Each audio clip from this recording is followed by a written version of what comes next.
All right, here we go. Don Lemon. Welcome to Vlad TV. Glad you stalked me and finally you caught me. Yes, man. I'm a longtime fan.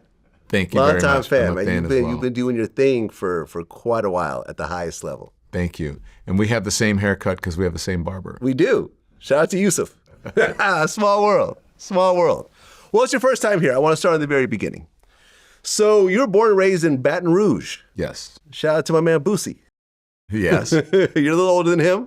A little bit. A little bit? Yeah. A little bit, but you guys are both Baton Rouge legends. Well, that and Master P. Master P? Oh, he is from Baton Rouge, isn't he? He lives originally? in Baton Rouge. He lives in the country club of Louisiana, not far from my sister. Okay. So you grew up with both parents. I did. Well, my dad died when I was 7 years old. 7? I think it was 7. Okay. And then my mom remarried when I was 9. Yes. Oh, okay, got it. Yes. Got it. And your last name No, was you're right. actually... Sorry. My dad died in 76 and 77, and I was, you're right. Yeah, do my research. Yeah, you did. Right. And your last name was actually, you were named after your mom's new husband? I was named after my stepdad, my Stepdad. sister's dad. Yeah, so I'm not, technically, I'm not a lemon. I shouldn't say, genetically I'm not a lemon, but technically I am because it's on my birth certificate. Got it. And you grew up in a family of all women? All women. So your mom and how many sisters? My mom and 2 sisters. And then my mom remarried and I had a little stepsister. Aha. So I was the only boy in the house. How was that? Do you think that affected you at all? Did it affect me at all? In which way? What do you mean? Well, usually you have, families of, both genders. If you have all women, sometimes it affects you a certain type of way.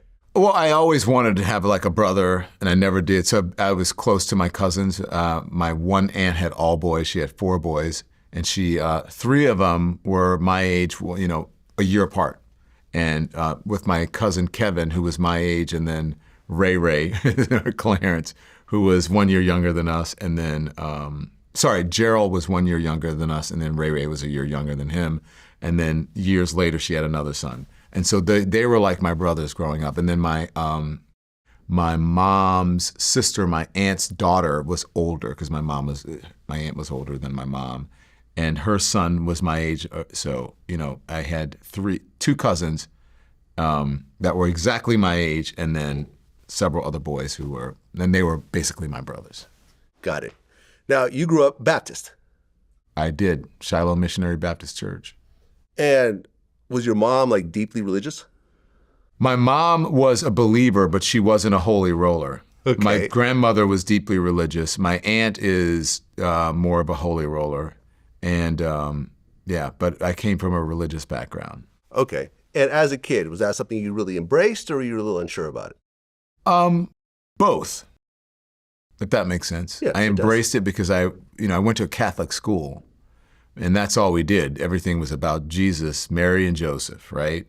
And then, so I would go to Catholic school during the week. I'd have catechism. We'd go to Mass every Friday. And if there was some, special Catholic holiday, we'd go to Mass then. Mm-hmm. We'd have choir practice in the church. So I was in church a lot, Catholic church a lot during the week.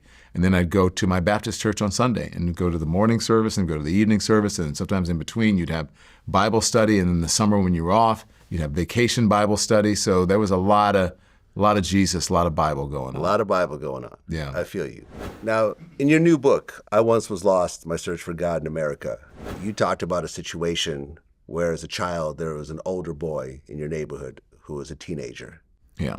How old were you at the time when this situation happened? I was probably 6 years old. I was young. 6 years old? Yeah.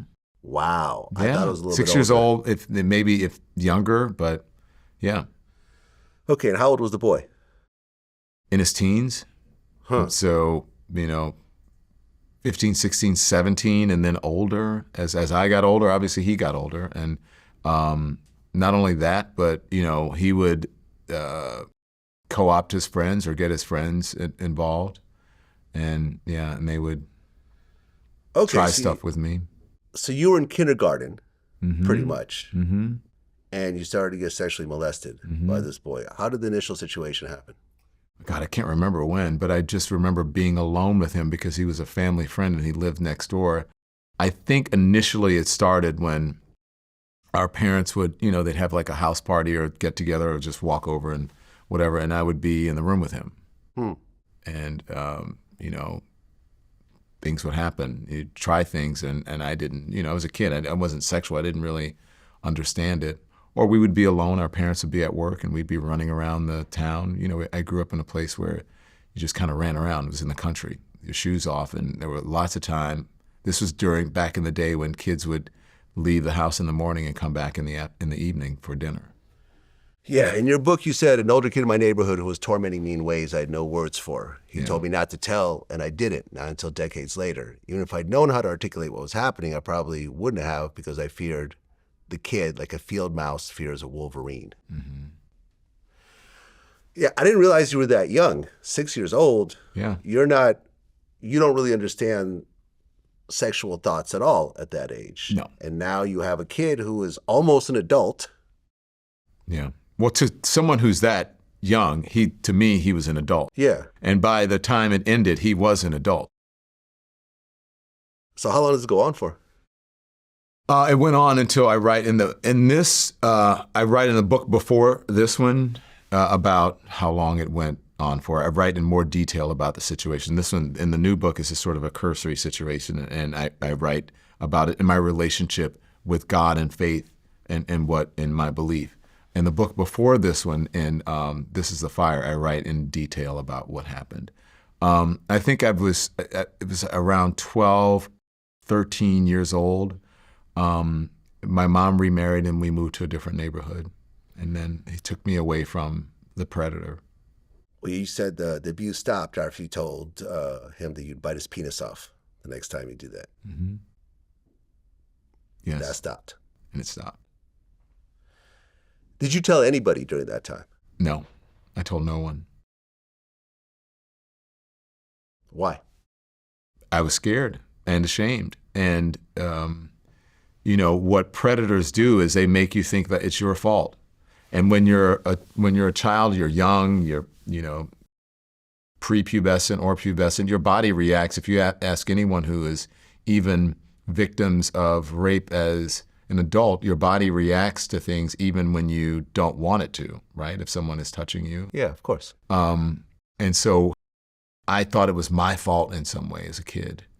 And I thought he would, I didn't tell because I thought he would tell them that it was my fault, that I was the one who wanted to do it. And so he scared me he threatened me, and so I didn't do it. Yeah, you said, this doesn't mean I'm gay, he always said, as if being gay was worse than being a predatory sadist who inflicted agony and left an acidic residue of shame. Mm-hmm. I've interviewed a lot of people over the years, and I've interviewed a good number of gay men. The majority of them had a situation similar to this when they were young. Not all. And of course, I've interviewed straight men. For example, I interviewed Carlos Mencia recently, who had two situations like this when he was young, and he's, identifies as a straight man. Do you think that this established your sexuality later in life? No. You know what I'm saying, though? No, I don't. I understand what you're saying, but you're wrong with where you're going. And most people are. Most sexual predators are heterosexual. If you look at the, people who are predatory, it's straight men. And so to think that someone's sexuality can be gained or gotten from an experience with, being sexually abused is just wrong. The studies show that it's wrong. Right. And so I don't think that I became gay because someone sexually abused me. Just like if a woman had sexually abused me, I don't think that I would become straight. The reason why I say it is because it's your introduction to a set of feelings. That although you are being abused. I didn't want it, regardless, whether it was a man or a woman. Got it. It was something that I didn't want. So I don't think it affected my sexuality. I know it didn't affect my sexuality in any way. It's just something that happens to a lot of kids. As we were talking about, as we were taping this, the whole Diddy story is unfolding. Mm-hmm. And there are many, many women who are subscribers who tell me their story, who've been telling me their story. I had a Yanla Van Zandt on the other day, and she talked about her story of being sexually abused by a member of her family. And many women are sexually abused by, men in their families. And so I don't think it's just, gay men who are doing it and that people become a certain way because of who is sexually abusing them. It's just, it's more about power than it is about sex.